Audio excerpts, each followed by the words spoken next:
Hello everyone, welcome back to money talks YouTube channel. ನಾನು ನಿಮ್ಮ Kishore. So ಇವತ್ತಿನ ವಿಡಿಯೋದಲ್ಲಿ ಮೇಜರ್ ಆಗಿ ನಾವು ಎರಡು ಟಾಪಿಕ್ಸ್ ಬಗ್ಗೆ ಮಾತಾಡೋಣ.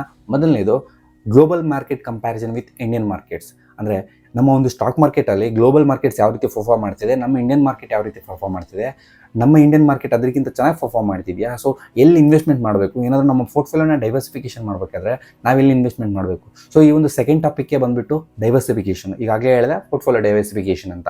ಸೊ ಇದ್ರ ಬಗ್ಗೆ ಈ ಒಂದು ವಿಡಿಯೋದಲ್ಲಿ ಸಂಕ್ಷಿಪ್ತವಾಗಿ ತಿಳಿಸ್ಕೊಡ್ತೀನಿ. ಸೊ ನೀವೇನಾದರೂ ನಮ್ಮ ಯೂಟ್ಯೂಬ್ ಚಾನಲ್ಗೆ ಇದುವರೆಗೂ ಸಬ್ಸ್ಕ್ರೈಬ್ ಆಗಿಲ್ಲ ಅಂದರೆ ಅಥವಾ ಬಿಸ್ನೆಸ್ ಕಂಟೆಂಟ್ ಆಗಿರಲಿ ಮತ್ತು ಸ್ಟಾಕ್ ಮಾರ್ಕೆಟ್ ಕಂಟೆಂಟ್ಗಾಗಿ ನಮ್ಮ ಒಂದು ಯೂಟ್ಯೂಬ್ ಚಾನಲ್ನ ಸಬ್ಸ್ಕ್ರೈಬ್ ಮಾಡ್ಕೊಳ್ಳಿ. ಜೊತೆಗೆ ಈ ಒಂದು ವಿಡಿಯೋಗೆ ಲೈಕ್ ಮಾಡಿ, ಆದಷ್ಟು ನಿಮ್ಮ ಸ್ನೇಹಿತರ ಜೊತೆಗೆ ಹಂಚ್ಕೊಳ್ಳಿ. ಯಾಕೆ ಅಂದರೆ ಸೊ ಈ ಒಂದು ಇನ್ವೆಸ್ಟ್ಮೆಂಟ್ ಅವೇರ್ನೆಸ್ ಅನ್ನೋದು ಪ್ರತಿಯೊಬ್ಬರಿಗೂ ಬರಲಿ ಅಂತ.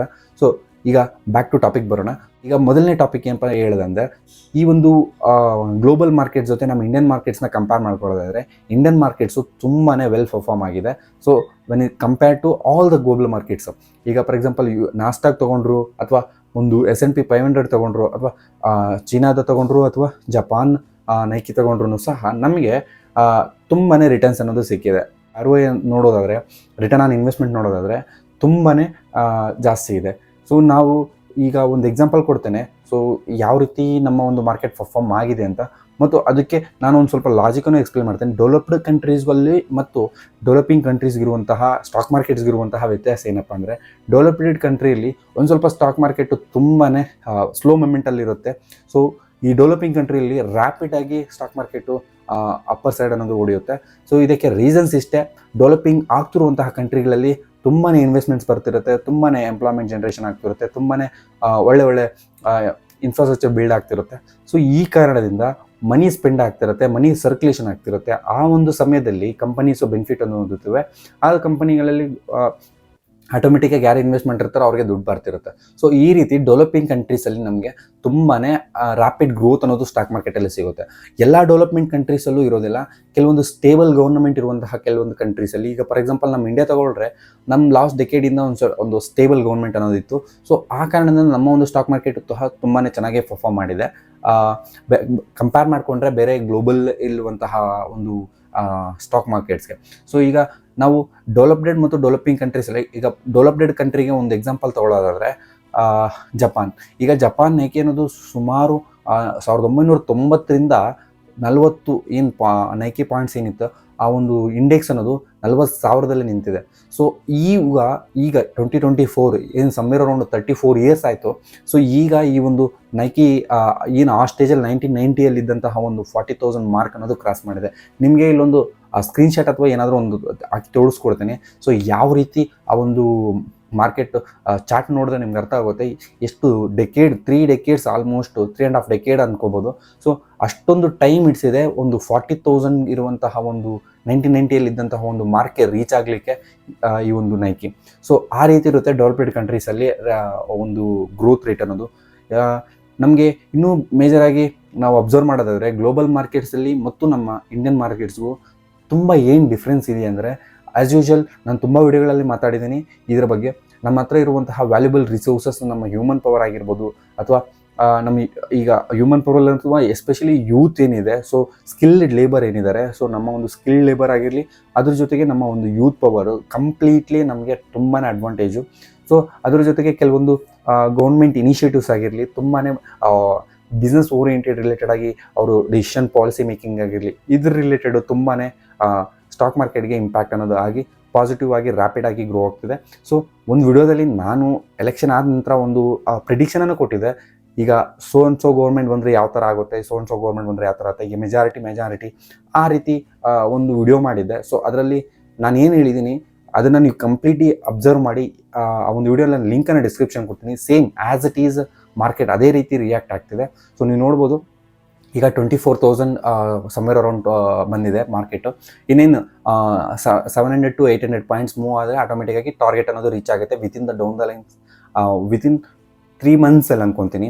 ಸೊ ಎಲೆಕ್ಷನ್ ಮುಗಿದು ರಿಸಲ್ಟ್ಸ್ ಆದಮೇಲೆ 3 ಮಂತ್ಸಲ್ಲಿ ಮಾರ್ಕೆಟು ಈ ರೇಂಜಿಗೆ ಬಂದು ನಿಂತಿದೆ. ಸೊ ಡೆಫಿನೆಟ್ಲಿ 25K ಮುಟ್ಟುತ್ತೆ ನಿಫ್ಟಿ, ಅದಕ್ಕೆ ತುಂಬ ಚಾನ್ಸಸ್ ಇದೆ. ಸೊ ಇದನ್ನು ನಾವು ಈ ಒಂದು ಫ್ಯಾಕ್ಟರ್ಸ್ನೆಲ್ಲ ಕನ್ಸಿಡ್ರೇಷನ್ ಮಾಡಬೇಕಾಗುತ್ತೆ. ಸೊ ಅದ್ರ ಜೊತೆಗೆ ಈಗ ಗ್ಲೋಬಲ್ ಮಾರ್ಕೆಟ್ಸ್ಗೂ ಮತ್ತು ಇಂಡಿಯನ್ ಮಾರ್ಕೆಟ್ಗೂ ಡಿಫ್ರೆನ್ಸಿಯೇಷನ್ ನಿಮಗೆ ಈಗ ತಿಳಿದಿರುತ್ತೆ ಏನು ಅಡ್ವಾಂಟೇಜಸ್ ಇದೆ. ಸೊ ಈಗ ಎರಡನೇ ಕಾನ್ಸೆಪ್ಟ್ ಏನಪ್ಪ ಅಂದರೆ ಡೈವರ್ಸಿಫಿಕೇಷನ್. ಈ ಒಂದು ಪೋರ್ಟ್ಫೋಲಿಯೋ ಡೈವರ್ಸಿಫಿಕೇಷನ್ ನಿಮ್ಗೆ ಯಾಕೆ ತಿಳಿಸ್ಕೊಡ್ತಿದ್ದೀನಿ ಅಂದರೆ, ಈ ಒಂದು ಪೋರ್ಟ್ಫೋಲಿಯೋ ಡೈವರ್ಸಿಫಿಕೇಷನ್ ನಮ್ಮ ಇಂಡಿಯನ್ ಮಾರ್ಕೆಟ್ಸಲ್ಲಿ ಮಾಡೋದಕ್ಕೆ ತುಂಬ ಕಷ್ಟ ಇದೆ. ಕೆಲವೊಂದು ಸೆಕ್ಟರ್ಸ್ ನಮ್ಮ ಇಂಡಿಯನ್ ಸ್ಟಾಕ್ ಮಾರ್ಕೆಟಲ್ಲಿ ಲಿಸ್ಟ್ ಆಗಿರೋದಿಲ್ಲ. ಸೊ ಅಂತಹ ಒಂದು ಸೆಕ್ಟರಲ್ಲೇ ನಾವು ಇನ್ವೆಸ್ಟ್ಮೆಂಟ್ ಮಾಡಬೇಕಾದ್ರೆ ಡೆಫಿನೆಟ್ಲಿ ನಾವು we have to go to global markets only. ಈ ಒಂದು ಗ್ಲೋಬಲ್ ಮಾರ್ಕೆಟ್ಸ್ ರಿಲೇಟೆಡು ನಮಗೆ ಯಾವಾಗ ಬೇಕಾಗುತ್ತೆ ಅಂತಂದರೆ, ನಮ್ಮ ಒಂದು ಇಂಡಿಯನ್ ಬ್ರ್ಯಾಂಡ್ಸ್ ಏನಿದೆ, ಕೆಲವೊಂದು ಇಂಡಿಯನ್ ಬ್ರ್ಯಾಂಡ್ಸು ಕೆಲವೊಂದು ಸೆಕ್ಟಾರಲ್ಲಿ, ಈಗ ಫಾರ್ ಎಕ್ಸಾಂಪಲ್ ನಾನು ಹೇಳೋದಾದರೆ ಒಂದು ಚಿಪ್ ಮೇಕಿಂಗ್ ಕಂಪ್ನಿ, ಯಾವುದೋ ಒಂದು ಚಿಪ್ ಮೇಕಿಂಗ್ ಕಂಪ್ನಿ ನಮ್ಮ ಇಂಡಿಯಾದಿಲ್ಲ, ಈಗ ಇನಿಷಿಯೇಟಿವ್ಸ್ ತೊಗೊಂಡು ಸ್ಟಾರ್ಟ್ ಮಾಡ್ತಿದ್ದಾರೆ. ಅಂದರೆ ಪ್ರೊಸೆಸರ್ಸ್ ಏನಿದೆ ಆ ಒಂದು ಪ್ರೊಸೆಸರ್ಸ್ ರಿಲೇಟೆಡ್ ಆಗಿರಲಿ, ಅಥವಾ ಒಂದು ಎ ರಿಲೇಟೆಡ್ ಯಾವುದೇ ಒಂದು ಕಂಪನಿ ಸಹ ಇಂಡಿಯನ್ ಮಾರ್ಕೆಟ್ಸಲ್ಲಿ ಲಿಸ್ಟ್ ಆಗಿಲ್ಲ. ಸೊ ಈ ರೀತಿಯಾದಂತಹ ಕೆಲವೊಂದು ಸೆಕ್ಟಾರ್ಸ್, ಸ್ಪೆಸಿಫಿಕ್ ಸೆಕ್ಟಾರ್ಸ್ ಇದೆ, ಕೆಲವೊಂದು ಸ್ಪೇಸ್ ರಿಲೇಟೆಡ್ ಇದೆ. ಬಟ್ ಈಗ ಸ್ಪೇಸ್ ಎಕ್ಸ್ ಥರ, ಅಂದರೆ ಆ ಥರ ಈಗ ಆ್ಯಪಲ್ ದೊಡ್ಡ ದೊಡ್ಡ ಬ್ರ್ಯಾಂಡ್ಗಳಲ್ಲಿ ಏನಾದರೂ ಇನ್ವೆಸ್ಟ್ಮೆಂಟ್ ಮಾಡಬೇಕು, ಅವರು ಅರ್ನ್ ಮಾಡ್ತಿರುವಂತಹ ಒಂದು ರೆವಿನ್ಯೂಲ್ಲಿ ನಾವು ಒಂದು ಪಾಲುದಾರಿಕೆ ಗಳಿಸಬೇಕಾದ್ರೆ ಡೆಫಿನೆಟ್ಲಿ ನಾವು ಗ್ಲೋಬಲ್ ಮಾರ್ಕೆಟ್ಗೆ ಮೂವ್ ಆಗಬೇಕಾಗುತ್ತೆ. ಸೊ ಆ ಒಂದು ಗ್ಲೋಬಲ್ ಮಾರ್ಕೆಟಲ್ಲಿ ಡೆಫಿನೆಟ್ಲಿ ನಮಗೆ ಟೆಕ್ನಾಲಜಿ ರಿಲೇಟೆಡ್ ತುಂಬ ಸೆಕ್ಟಾರ್, ಅಂದರೆ ನಾವು ಇನ್ವೆಸ್ಟ್ಮೆಂಟ್ ಮಾಡಬೇಕಾದ್ರೆ ಆ ಟೆಕ್ನಾಲಜಿ ಸೆಕ್ಟರ್ ರಿಲೇಟೆಡೇ ಇನ್ವೆಸ್ಟ್ಮೆಂಟ್ ಮಾಡಬೇಕು ಗ್ಲೋಬಲ್ ಮಾರ್ಕೆಟ್ಸಲ್ಲಿ. ಬಿಕಾಸ್ ಬೇರೆ ಸೆಕ್ಟರ್ಸ್ ಏನಿದೆ, ಸೊ ಆ ಒಂದು ಸೆಕ್ಟರ್ಸಲ್ಲಿ ನಮ್ಮ ಇಂಡಿಯಾದಲ್ಲೂ ವೆಲ್ ಪರ್ಫಾರ್ಮ್ ಮಾಡುವಂತಹ ಚಾನ್ಸಸ್ ತುಂಬ ಜಾಸ್ತಿ ಇದೆ. ಇಟ್ ಟೇಕ್ಸ್ ಟು ಇನ್ಫ್ರಾಸ್ಟ್ರಕ್ಚರ್ ತಗೊಳ್ಳಿ, ಅಥವಾ ಅಗ್ರಿಕಲ್ಚರ್ ತಗೊಳ್ಳಿ, ಅಥವಾ ಬೇರೆ ಒಂದು ಮ್ಯಾನುಫ್ಯಾಕ್ಚರಿಂಗ್ ತಗೊಳ್ಳಿ. ಸೊ ನಮ್ಮ ಇಂಡಿಯಾದಲ್ಲಿ ಸಹ ತುಂಬಾ ಸ್ಕೋಪ್ ಇದೆ ಈ ಒಂದು ಸೆಕ್ಟರ್ಸ್ಗೆ. ನೀವೇನಾದರೂ ಗ್ಲೋಬಲ್ ಆಗಿ ಡೈವರ್ಸಿಫಿಕೇಷನ್ ಮಾಡಬೇಕು ಅಂದರೆ ಈ ಒಂದು ಟೆಕ್ನಾಲಜಿ ಪಾರ್ಟ್ ಏನಿದೆ, ಎ ರಿಲೇಟೆಡ್ ಆಗಿರಲಿ, ಅಥವಾ ಇ ವಿ ರಿಲೇಟೆಡ್ ಆಗಿರಲಿ, ಒಂದು ಅಡ್ವಾನ್ಸ್ ಟೆಕ್ನಾಲಜಿ ಸಾಫ್ಟ್ವೇರ್ ರಿಲೇಟೆಡ್ ಆಗಿರಲಿ, ಈ ಒಂದು ಪ್ರೋಗ್ರಾಮಿಂಗ್ ಲ್ಯಾಂಗ್ವೇಜ್ ರಿಲೇಟೆಡ್ ಆಗಿರಲಿ, ಈ ಒಂದು ಟೆಕ್ನಾಲಜಿ ಏನಿದೆಯೋ, ಸೊ ಅದ್ರ ಬಗ್ಗೆ ನೀವೇನಾದರೂ ಇನ್ವೆಸ್ಟ್ಮೆಂಟ್ ಮಾಡುವಂಥ ಆಲೋಚನೆ ಇದ್ದರೆ ನೀವು ಡೆಫಿನೆಟ್ ಗ್ಲೋಬಲ್ ಮಾರ್ಕೆಟ್ಗೆ ರೀಚ್ ಔಟ್ ಆಗಬೇಕಾಗುತ್ತೆ. ನಮ್ಮ ಇಂಡಿಯಾದಲ್ಲಿ ಆ ರೀತಿಯಾದಂತಹ ಒಂದು ಸ್ಟಾಕ್ಸು ಈಗೂ ಇನ್ನೂ ಲಿಸ್ಟ್ ಆಗಿಲ್ಲ. ಸೊ ಲಿಸ್ಟ್ ಆದಮೇಲೆ ಡೆಫಿನೆಟ್ಲಿ ನಮಗೂ ಸ್ಕೋಪೇ ಇರುತ್ತೆ, ನಾವು ಇದರಲ್ಲಿ ಇನ್ವೆಸ್ಟ್ಮೆಂಟ್ ಮಾಡ್ಬೋದು. ಸೊ ಈ ಒಂದು ಗ್ಲೋಬಲ್ ಮಾರ್ಕೆಟ್ಸಲ್ಲಿ ನಾವು ಇನ್ವೆಸ್ಟ್ಮೆಂಟ್ ಅಂದರೆ, ಈಗ ಡೈವರ್ಸಿಫಿಕೇಷನ್ ನಾನು ಏನಂತಿದ್ದೀನಿ, ಸೊ ಇಫ್ ಇಟ್ ಈಸ್ ನಮ್ಮ ಒಂದು ಮಾರ್ಕೆಟು ಡೆಫಿನೆಟ್ಲಿ ಕ್ರ್ಯಾಶ್ ಆಗಲ್ಲ, ಆಗೋದು ಬೇಡ. ಸೊ ಇನ್ ಕೇಸ್ ಏನಾದರೂ ನಮ್ಮ ಒಂದು ಸ್ಟಾಕ್ ಮಾರ್ಕೆಟಲ್ಲಿ ಏನಾದರೂ ಒಂದು ಕ್ರ್ಯಾಶ್ ಅನ್ನೋದಾದರೆ, ನಿಮ್ಮ ಒಂದು ಪೋರ್ಟ್ಫೋಲಿಯೋದಲ್ಲಿ ಒಂದು ಸ್ವಲ್ಪ ಡೈವರ್ಸಿಫಿಕೇಷನ್ ಇದ್ದರೆ ಒಂದು ಲಾಸ್ ಅನ್ನೋದು ನೀವು ರಿಕವರ್ ಮಾಡ್ಕೊಳ್ಳೋಕ್ಕೆ ತುಂಬಾ ಚಾನ್ಸಸ್ ಇರುತ್ತೆ. ಯಾವುದೋ ಒಂದು ಬೇರೆ ಮಾರ್ಕೆಟಲ್ಲಿ ಇನ್ವೆಸ್ಟ್ಮೆಂಟ್ ಮಾಡೋದಾಗಿರಲಿ, ಏನಾದರೂ ಪೊಲಿಟಿಕಲ್ ಅನ್ಸರ್ಟಿನಿಟಿ ಆದಾಗ ಡೆಫಿನೆಟ್ಲಿ ಮಾರ್ಕೆಟ್ ಅನ್ನೋದು ಕ್ರ್ಯಾಶ್ ಆಗುತ್ತೆ. ಸೊ ಅದು ಅಲ್ಲದೆ ಕೆಲವೊಂದು ರಿಸಿಸ್ಟೆಂಟ್ ಟೈಮಲ್ಲಿ, ಅಥವಾ ಯಾವುದಾದ್ರು ಒಂದು ಬ್ಯಾಂಕ್ರಪ್ಸಿ ಆಗಿರಲಿ, ಈ ರೀತಿಯಾದಂತಹ ಕೆಲವೊಂದು ಸಂದರ್ಭಗಳಲ್ಲಿ ಏನಾದರೂ ಚೈನ್ ಲಿಂಕ್ ಆಗಿಬಿಟ್ರೆ ಡೆಫಿನೆಟ್ಲಿ ಮಾರ್ಕೆಟ್ ಕ್ರಾಶ್ ಆಗುತ್ತೆ. ಸೊ ಆ ಒಂದು ಸಮಯದಲ್ಲಿ ನಿಮ್ಮನ್ನು ನೀವು ಸೇಫ್ ಗಾರ್ಡ್ ಮಾಡ್ಕೋಬೇಕಾದ್ರೆ ಡೆಫಿನೆಟ್ಲಿ ನಿಮ್ಮ ಒಂದು ಪೋರ್ಟ್ಫೋಲಿಯೋ ಅನ್ನೋದು ಡೈವರ್ಸಿಫಿಕೇಷನ್ ಆಗಿರಲೇಬೇಕು. ಸೊ ಡೈವರ್ಸಿಫಿಕೇಷನ್ ಬಂದಮೇಲೆ, ಸೊ ನೀವು ಒಳ್ಳೆ ರೀತಿಯಾದಂತಹ ಬ್ರ್ಯಾಂಡ್ಸ್, ಅಂದರೆ ಟೆಕ್ನಾಲಜಿ ರಿಲೇಟೆಡ್, ಡೆಫಿನೆಟ್ಲಿ ನನ್ನ ಒಂದು ಹೊತ್ತು ಅನ್ನೋದು ಟೆಕ್ನಾಲಜಿ ರಿಲೇಟೆಡ್ ಮಾತ್ರ ನೀವು ಒಂದು ಪೋರ್ಟ್ಫೋಲಿಯೋ ಡೈವರ್ಸಿಫಿಕೇಷನ್ ಮಾಡಿ. ಸೊ ಇದರಿಂದ ನಿಮಗೆ ಒಳ್ಳೆ ರಿಟರ್ನ್ಸ್ ಅನ್ನೋದು ಡೆಫಿನೆಟ್ಲಿ ಗ್ಲೋಬಲ್ ಮಾರ್ಕೆಟ್ಸಲ್ಲೂ ಸಿಗುತ್ತೆ. ಸೊ ನೀವು ನಾಸ್ಡಾಗಲ್ಲಾದರೂ ಇನ್ವೆಸ್ಟ್ಮೆಂಟ್ ಮಾಡಿ, ಅಥವಾ S&P 500 ಇನ್ವೆಸ್ಟ್ಮೆಂಟ್ ಮಾಡಿ. ಸೊ ಇನ್ನೂ ಬೇರೆ ಯಾವುದಾದ್ರೂ ಒಂದು ಡೌ ಜೋನ್ಸ್ ಆಗಿರಲಿ, ಈ ರೀತಿಯಾದಂತಹ ಮಾರ್ಕೆಟ್ಸಲ್ಲಿ ಇನ್ವೆಸ್ಟ್ಮೆಂಟ್ ಅನ್ನೋದು ನೀವು ಕನ್ಸಿಡರೇಷನ್ ಮಾಡ್ಕೋಬೋದು when it comes to portfolio diversification. So ನೀವು ಇಂಡಿಯಾದಲ್ಲಿ ಇದು ಪೋರ್ಟ್ಫೋಲಿಯೋ ಡೈವರ್ಸಿಫಿಕೇಷನ್ ಮಾಡಬೇಕಾದ್ರೆ ನಮಗೆ ವೇರಿಯಸ್ ಆಪ್ಷನ್ಸ್ ಇದೆ. ಸೊ ನಾವು ಗೋಲ್ಡನ್ ಇನ್ವೆಸ್ಟ್ಮೆಂಟ್ ಮಾಡ್ಬೋದು, ಡೆಟ್ಟಲ್ಲಿ ಇನ್ವೆಸ್ಟ್ಮೆಂಟ್ ಮಾಡ್ಬೋದು, ತುಂಬ ಸೆಕ್ಟರ್ಸ್ ಇದೆ ನಮ್ಮ ಇಂಡಿಯಾದಲ್ಲೂ. ಎಸ್ಪೆಷಲಿ ನಾವೇನಾದರೂ ಇನ್ವೆಸ್ಟ್ಮೆಂಟ್ ಮಾಡೋದಕ್ಕಾದರೆ, ಸೊ ಈ ರೀತಿ ನೀವು ನಿಮ್ಮ ಒಂದು ಪೋರ್ಟ್ಫೋಲಿಯೋನ ಡೈವರ್ಸಿಫಿಕೇಷನ್ ಮಾಡ್ಬೋದು. ಸೊ ಈ ಒಂದು 2 ಪಾಯಿಂಟ್ಸು ನೀವು ತುಂಬಾ ಕನ್ಸಿಡರ್ ಮಾಡಬೇಕಾಗುತ್ತೆ ಸ್ಟಾಕ್ ಮಾರ್ಕೆಟಲ್ಲಿ ಇರಬೇಕಾದ್ರೆ. ಸೊ ಈ ಒಂದು 2 ಪಾಯಿಂಟ್ಸಲ್ಲಿ ಮೈನ್ ಏನಪ್ಪ ಅಂದರೆ ಪೋರ್ಟ್ಫೋಲಿಯೋ ಡೈವರ್ಸಿಫಿಕೇಷನ್ನೇ.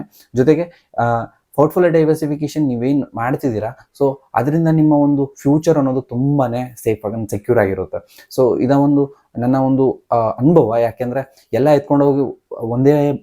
ಎಗ್ಸ್ ಎತ್ಕೊಂಡೋಗಿ ಒಂದೇ ಬಾಸ್ಕೆಟಲ್ಲಿ ಇಡೋಕ್ಕಿಂತ ಅದನ್ನು ಡೈವರ್ಸಿಫೈ ಮಾಡಿದ್ರೆ, ಏನಾದರೂ ಒಂದು ಬ್ಯಾಸ್ಕೆಟ್ ಏನಾದ್ರು ಪ್ರಾಬ್ಲಮ್ ಆದರೆ ಡೆಫಿನೆಟ್ಲಿ ಇನ್ನೊಂದು ಬ್ಯಾಸ್ಕೆಟಲ್ಲಿ ಒಂದು ಎಗ್ ಅನ್ನೋದು ಇದ್ದೇ ಇರುತ್ತೆ, ನಾವು ಅದನ್ನು ಯೂಸ್ ಮಾಡ್ಕೋಬಹುದು. ಸೊ ಈ ರೀತಿ ನಮಗೆ ಪೋರ್ಟ್ಫೋಲಿಯೋ ಡೈವರ್ಸಿಫಿಕೇಷನು ಹೆಲ್ಪ್ ಆಗುತ್ತೆ. ಸೊ ಇನ್ನು ಇಂಡಿಯನ್ ಮಾರ್ಕೆಟ್ಸಲ್ಲಿ ಡೆಫಿನೆಟ್ಲಿ ಗ್ರೋತ್ ಅನ್ನೋದು ರ್ಯಾಪಿಡ್ ಗ್ರೋತ್ ಇರುತ್ತೆ ಅಪ್ಕಮಿಂಗ್ ಇಯರ್ಸಲ್ಲಂತೂ. ಸೊ 2030 ನಮ್ಮ ಒಂದು ಅಪ್ ಟು ಆ ಇಯರ್ವರೆಗೂ ತುಂಬಾ ರ್ಯಾಪಿಡ್ ಗ್ರೋತ್ ಇರುತ್ತೆ ಅಂತ ನನ್ನ ಒಂದು ಪರ್ಸನಲ್ ಫೀಲ್. ಸೊ ಈ ರಿಲೇಟೆಡ್ ನಾನೇನು ಪ್ರಿಡಿಕ್ಷನ್ ಕೊಟ್ಟಿದ್ದೆ, ಸೊ ಅದು ಸಹ ಒಂದು ಸ್ವಲ್ಪ ಆಲ್ಮೋಸ್ಟ್ ರೀಚ್ ಆಗಿದೆ. ಇನ್ನೇನು 700 to 800 ಪಾಯಿಂಟ್ಸು. ಸೊ ಆ ವಿಡಿಯೋನಾದ್ರೂ ನೋಡಿಲ್ಲ ಅಂದರೆ ಲಿಂಕ್ ಡಿಸ್ಕ್ರಿಪ್ಷನಲ್ಲಿ ಇರುತ್ತೆ, ಸೊ ನೀವು ನೋಡ್ಬೋದು. ಸೊ ತದನಂತರ ಈ ಒಂದು ವಿಡಿಯೋದ ಮೇಯ್ನ್ ಇಂಟೆನ್ಷನ್ ಏನಂದರೆ, ಸೊ ಇನ್ವೆಸ್ಟರ್ಸು ಡೆಫಿನೆಟ್ಲಿ ಅವ್ರ ಇನ್ವೆಸ್ಟ್ಮೆಂಟ್ ಅನ್ನೋದು ಕನ್ಸಿಡ್ರೇಷನ್ ಮಾಡಬೇಕು. ಎಸ್ಪೆಷಲಿ ಯೂತ್ ಈಗೇನಿದ್ದಾರೆ, ಸೊ ನಮ್ಮ ಇಂಡಿಯಾದಲ್ಲಿ ಅವರು ಈ ಒಂದು ಇನ್ವೆಸ್ಟ್ಮೆಂಟ್ ಕನ್ಸಿಡ್ರೇಷನನ್ನು ಮಾಡಬೇಕು, ಪೋರ್ಟ್ಫೋಲಿಯೋ ಡೈವರ್ಸಿಫಿಕೇಷನ್ ಮಾಡಬೇಕು ಅನ್ನೋದೇ ನನ್ನ ಒಂದು ಇಚ್ಛೆ. ಈ ಒಂದು ವಿಡಿಯೋನ ಮೈನ್ ಅಜೆಂಡಾನೇ ಅದಾಗಿತ್ತು. ಸೊ ಇವರೆಲ್ಲರೂ ಇನ್ವೆಸ್ಟ್ಮೆಂಟ್ ಅನ್ನೋ ಜರ್ನಿನ ಸ್ಟಾರ್ಟ್ ಮಾಡ್ತೀರಾ ಅಂತ ಹೇಳ್ತಾ ಈ ಒಂದು ವಿಡಿಯೋನ ಇಲ್ಲೇ ಮುಗಿಸ್ತೀನಿ. ಸೊ ಯಾರೆಲ್ಲ ನಮ್ಮ ಒಂದು ಯೂಟ್ಯೂಬ್ ಚಾನಲ್ಗೆ ಸಬ್ಸ್ಕ್ರೈಬ್, ಪ್ರತಿಯೊಬ್ಬರಿಗೂ ಸಹ ನನ್ನ ರಿಕ್ವೆಸ್ಟ್ ಒಂದೇ, ಕನ್ನಡದಲ್ಲಿ ನಿಮಗೆ ಬಿಸ್ನೆಸ್ ಕಂಟೆಂಟು ಮತ್ತು ಸ್ಟಾಕ್ ಮಾರ್ಕೆಟ್ ಕಂಟೆಂಟ್ ಕೊಡೋಣ ಅಂತ ಈ ಒಂದು ಮನಿ ಟಾಕ್ಸ್ ಯೂಟ್ಯೂಬ್ ಚಾನಲ್ನ ಸ್ಟಾರ್ಟ್ ಮಾಡಿದ್ದೀವಿ. ಸೊ ಪ್ರತಿಯೊಬ್ಬರು ಸಬ್ಸ್ಕ್ರೈಬ್ ಮಾಡ್ಕೊಳ್ಳಿ, ನಿಮ್ಮ ಸ್ನೇಹಿತರ ಜೊತೆಗೆ ಶೇರ್ ಮಾಡಿ, ಮತ್ತು ಈ ವಿಡಿಯೋ ಏನಾದರೂ ನಿಮ್ಗೆ ಇಷ್ಟ ಆಗಿದ್ರೆ ಡೆಫಿನೆಟ್ಲಿ ಒಂದು ಲೈಕನ್ನು ಕೊಡ್ತಾ ನೀವು ಈ ವಿಡಿಯೋನ ಮುಗಿಸ್ಬೋದು. ಜೈ ಹಿಂದ್, ಜೈ ಕರ್ನಾಟಕ.